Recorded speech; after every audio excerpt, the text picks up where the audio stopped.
दोस्तों, टाइपराइटर की खटखटाहट आज भी कोर्ट के बाहर और सरकारी दफ्तरों में सुनाई देती है। कुल मिलाकर इस टाइपराइटर से ऐसे ही ऑफिशियल डॉक्यूमेंटेशंस के काम ही किए जाते हैं। लेकिन क्या आपको पता है, ये क्रिएटिविटी एक्सप्लोर करने का एक और तरीका है।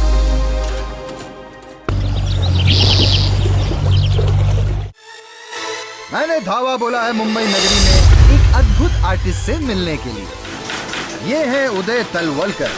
अरे नहीं, कंफ्यूज मत होइए, ये कोई नॉवेलिस्ट या राइटर नहीं है। अरे ये तो जबरदस्त, बेहतरीन, रियल लुकिंग ऑसम से भी सुपर पोर्ट्रेट्स बनाते हैं, वो भी टाइपराइटर से।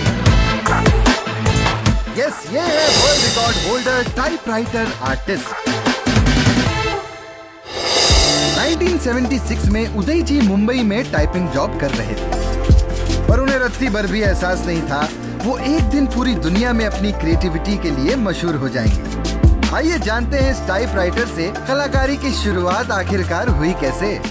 दूरदर्शन में वहाँ ऐसे ही कोई टाइपराइटर आर्टिस्ट था, वो ऐसा कुछ पिक्चर बना रहा था टाइपराइटर। तो मैंने कहा मैं भी यूज़ कर रहा हूँ टाइपराइटर सो मेनी ईयर्स। मैंने कहा चलो हम भी ट्राई कर देते हैं। तो एक पिक्चर मिला स्मिता पाटिल का, ट्रेस करके वो टाइपराइटर में डाल के देखा कैसे आता है। तो पहले डॉट से शुरू किया, डॉट या कोई अदर साइंस। उस टाइम डेली न्यूज़पेपर आता था, so I took it there and then the next day morning when it was published then I got अरे वेरी गुड। पहली ही फोटो न्यूज़पेपर में छप गई, जिससे मिला उदय जी को हौसला और उनकी क्रिएटिविटी को मिली उड़ान। पर देखने में आर्ट जितनी खूबसूरत लग रही है, इन्हें बनाने का प्रोसेस उतना ही कठिन है। सबसे पहले तो पेपर को ग्रिड में डिवाइड किया जाता है, फिर पेंसिल से फोटो स्केच की जाती है। हर बॉक्स में जो पार्ट आता है उस पर फोकस करके धीरे धीरे पोर्ट्रेट फिनिश की जाती है। उदय जी पहले यूज करते थे सिर्फ डैश और कॉमास, लेकिन बाद में यूज किए लेटर्स। शेडिंग करने के लिए यूज करते हैं लेटर एम, जिससे ओवरलैप करेंगे तो डार्क शेड आता है, और लाइट शेड के लिए आई को दबाते रहिए। और अब इनकी टेक्निक इतनी इवॉल्व हो गई है कि नाम लिखकर आर्ट बना लेते हैं हमारे उदय जी। लेकिन उदय जी, अगर गलती हो गई तो उसे आप सुधारते कैसे हैं? इसमें कोई इरेज नहीं कर सकते। एक स्ट्रोक बन गया, उसको पीछे नहीं ले जा सकते, उसको इरेज करेंगे तो स्पॉइल हो जाएगा। तो इस तरह से बहुत कठिन है।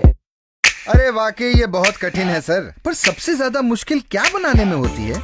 आइज को बनाने में और स्माइल को दिखाने में is very difficult. Mostly eyes के लिए मैं इक्वल टू द साइन जो यूज़ किया है। स्माइल के लिए उसमें क्या होता है, जब दांत दिखाने होते तो आई उसको यूज़ कर रहा हूँ, उसका स्ट्रोक जो है उसी जगह में पड़ना चाहिए। वरना क्या होता है, अगर स्लाइटली भी आगे पीछे हो जाएगा तो पूरा वो स्पॉइल हो जाएगा। सर, अब ये ब्रीफ केस में क्या लेकर आए आप?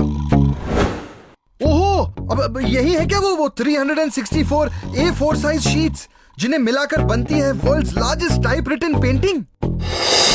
उदय जी ने मॉस्को में बनाई 22 बाई 13 फीट की लता मंगेशकर जी की पोर्ट्रेट और बनाया वर्ल्ड रिकॉर्ड। इसे बनाने में लगे पूरे 236 घंटे।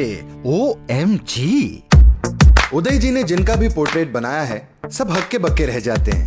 इनमें Bala Saheb Thackeray ji, Dalai Lama, Lata Mangeshkar, Madhuri Dixit, god of cricket Sachin और superstar of the millennium Amit ji भी शामिल हैं। टाइपराइटर बनाने वाले ने कभी सोचा नहीं होगा कि उसकी ये लिखने वाली मशीन का यूज आर्ट बनाने के लिए होगा। उदय जी टाइपराइटर में अक्षरों को कुछ ऐसे बांधते हैं कि वो बन जाती हैं एक अनोखी आर्ट। और इनकी ये आर्ट देखकर मुंह से तो बार बार सिर्फ एक ही चीज निकलती है, OMG, ये मेरा इंडिया।